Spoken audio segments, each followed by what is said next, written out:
मैं हूं अंकित अवस्थी और आप हैं मेरे साथ में रुपए के 91 की वैल्यू से पार हो जाने पर। जी हां साथियों, आज $1 के मुकाबले रुपए की कीमत गिरते हुए 91 रुपए आ गई। आप कहेंगे $1 91 रुपए के बराबर हो गया, इसमें गिरना कैसा? ये तो बढ़ना हुआ ना, 90 की जगह 91 हुआ। यानी कि अगर आप किसी वस्तु में वैल्यू बढ़ती देख रहे हैं तो इसे गिरना कैसे कहेंगे? बेसिक सा सवाल है। टमाटर का भाव बढ़कर के 10 रुपए किलो से 15 रुपए किलो हो जाए तो महंगा कहलाता है। तो ऐसे में तो सर टमाटर महंगा कहलाएगा। बिल्कुल, बस इसी को पकड़कर चलिए। डॉलर पहले जहां 80 रुपए था, आज अगर वो 91 रुपए है तो डॉलर महंगा हो गया है। आपको डॉलर से मतलब नहीं होना चाहिए, आपको रुपए से मतलब होना चाहिए, क्योंकि हमारे देश की मुद्रा तो रुपया है। तो महंगा क्या हुआ? डॉलर महंगा हुआ। सस्ता क्या हुआ? रुपया सस्ता हो गया है। हमको ज्यादा रुपया खर्च करना पड़ रहा है डॉलर खरीदने के लिए। बड़ा बेसिक सा सवाल है, क्या खरीदना ही क्यों है? डॉलर क्यों खरीदना? हम तो रुपए में खुश हैं। हमारे कुछ माननीय मंत्रियों ने यह बयान भी दे दिया।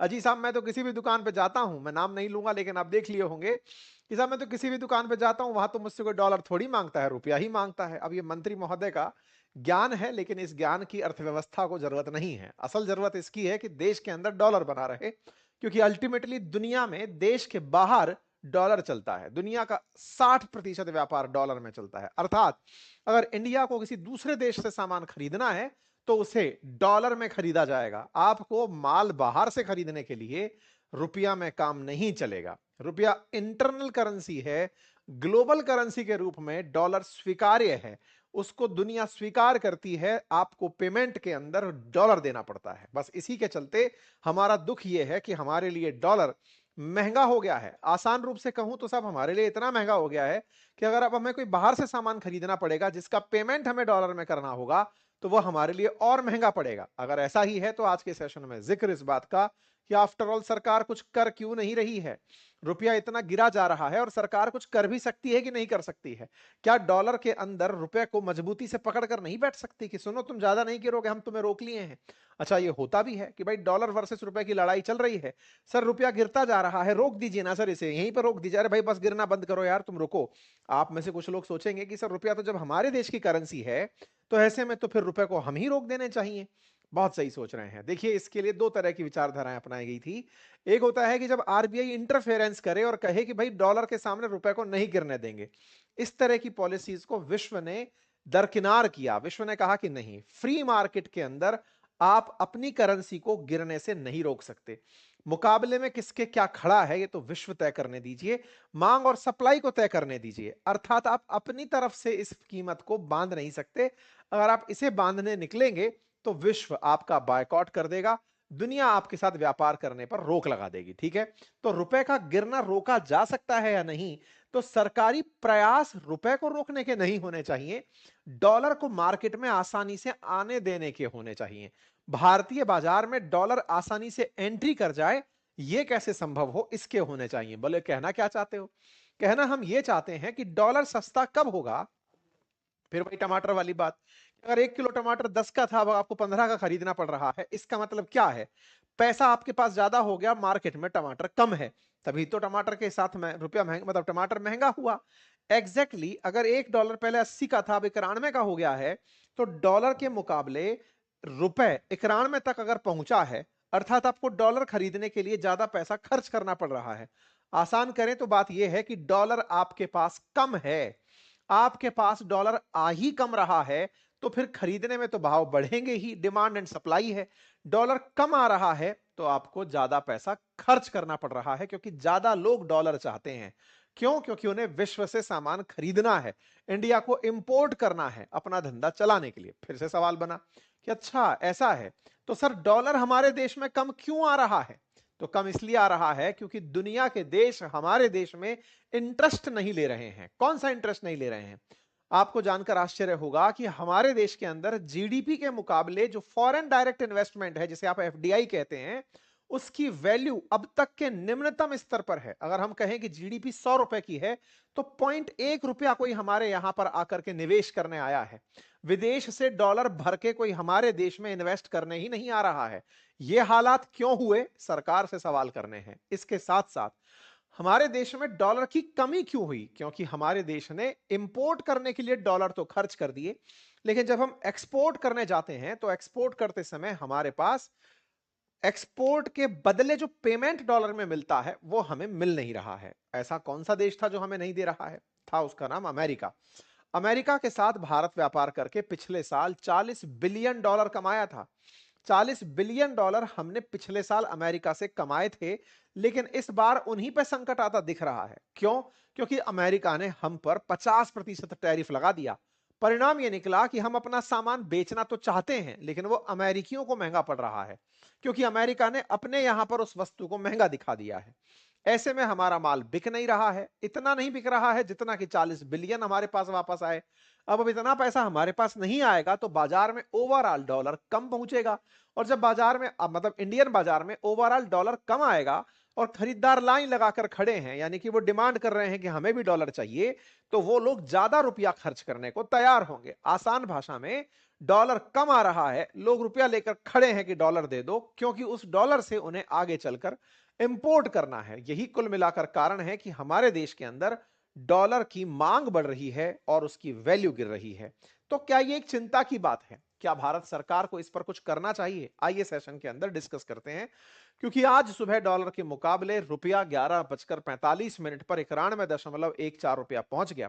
इससे पहले भी हमने आपको 2 हफ्ते पहले बताया था कि एशिया की सबसे कमजोर करेंसी डॉलर के मुकाबले रुपया बना है। डॉलर के सामने रुपए का धराशायी होना 1 साल पहले से जारी है, या फिर ये कहिए ट्रंप का आगमन हुआ और रुपये का गिरना बहुत तेजी से शुरू हुआ। डॉलर के मुकाबले रुपए का अगर इतिहास निकाल कर चलें, तो एक समय था जब डॉलर के मुकाबले रुपया $1 = 4.76 के बराबर होता था। धीरे धीरे सरकारें आती गई और डॉलर के सामने रुपया गिरता चला गया और आज 91 रुपए तक पहुंच गया। $1 के सामने रुपए की कीमत का ये जो गिरावट है, जहां $1 के बराबर 4 रुपया था, आज 90 रुपए के बराबर हो गया है। आपके दिमाग में एक बेसिक सा प्रश्न होगा कि $1 1 रुपए के बराबर क्यों नहीं हो जाता?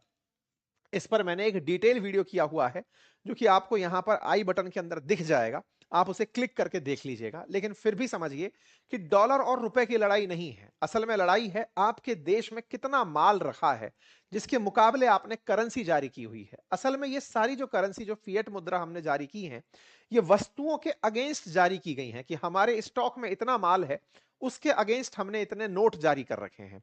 अमेरिका के पास माल ज्यादा है, $30 ट्रिलियन की इकोनॉमी है, तो उसके अगेंस्ट उसने जो नोट जारी किए उनकी वैल्यू ज्यादा है।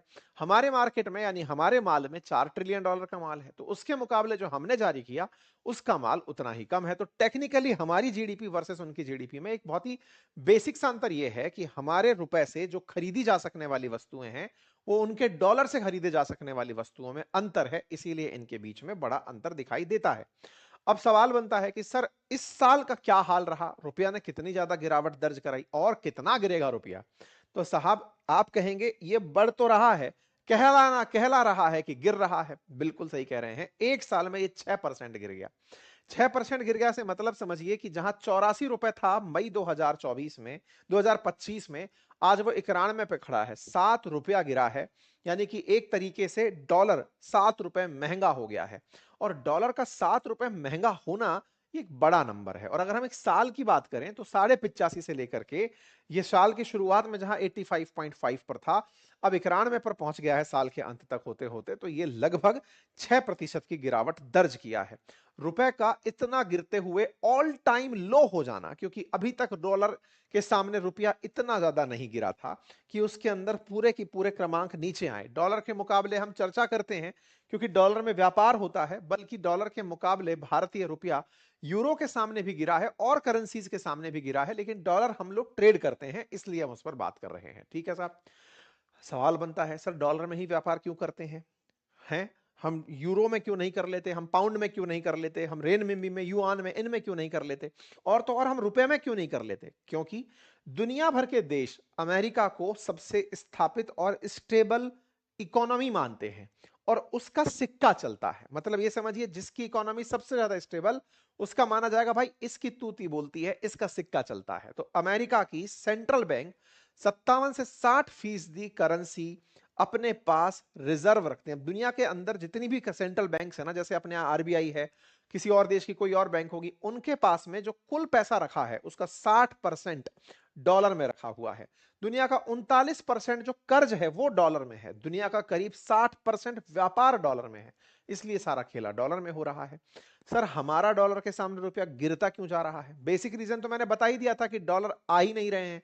आएंगे कहां से? व्यापार से। व्यापार क्यों नहीं कर पा रहे हैं? क्योंकि ट्रेड डील में इतनी अनसर्टेनिटी बनी हुई है।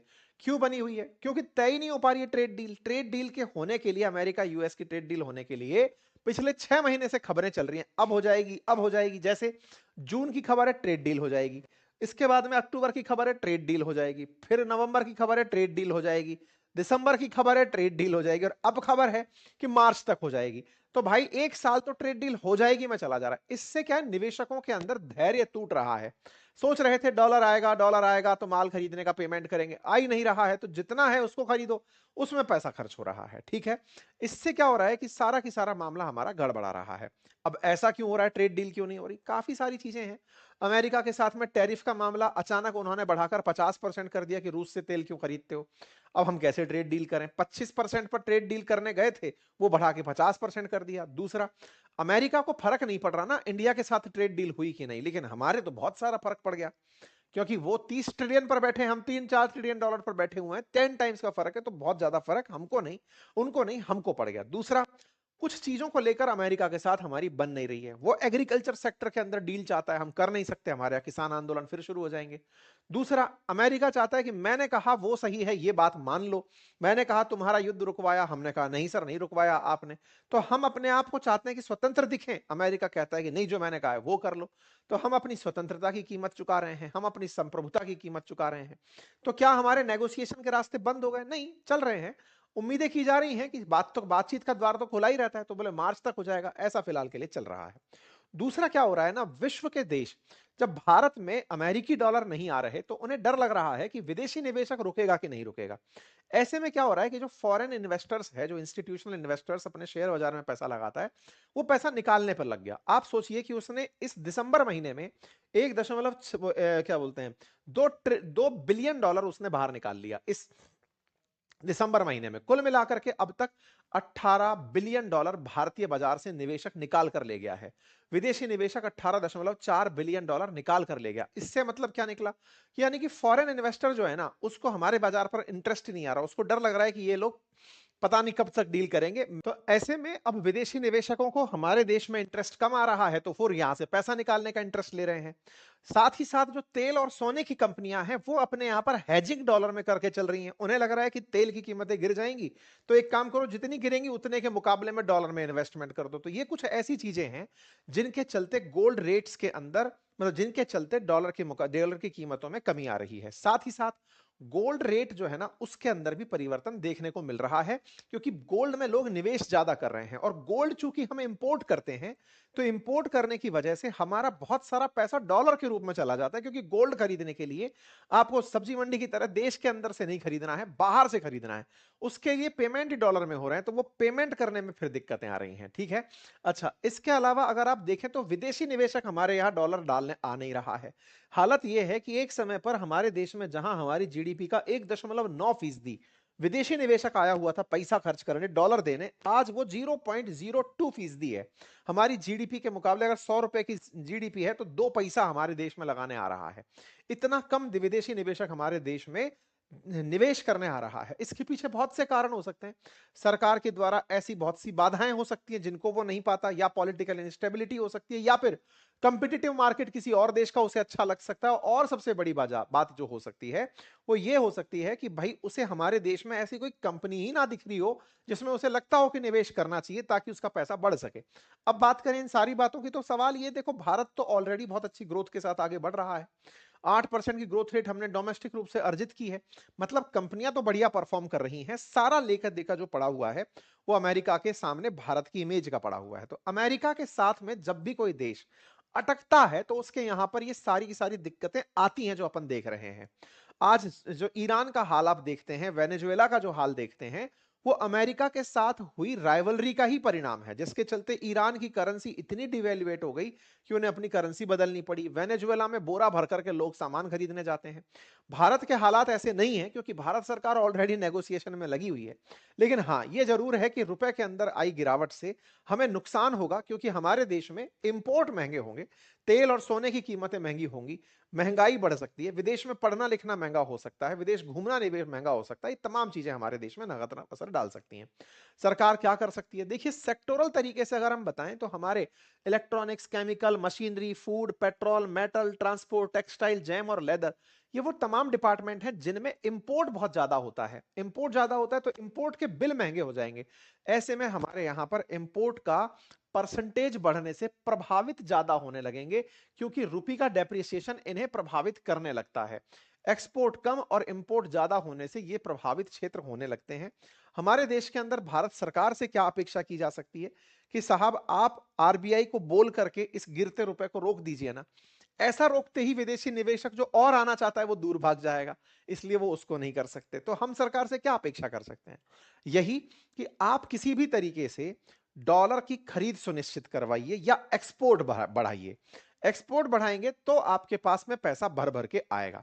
एक्सपोर्ट बढ़ाने के विकल्प में जो ताजा विकल्प हमारे सामने अमेरिका बैठा है, उसके साथ नेगोशिएशंस किए जाएं और उसके साथ नेगोशिएशन करके व्यापार को वापस से पुनः अपने रास्ते पर लाया जाए। दूसरा, और भी ऐसे ऑल्टरनेटिव देश तलाशे जाएं जहां हम अपना एक्सपोर्ट बढ़ा करके डॉलर अंदर ला सकते हैं। देश को एक्सपोर्ट पर फोकस करना होगा, डिप्लोमेटिक रिलेशंस को मजबूत रखना होगा, ताकि व्यापार में, व्यापारिक प्रतिस्पर्धा में उस देश के लोग चाइना के मुकाबले इंडिया का माल खरीदना प्रेफर करें।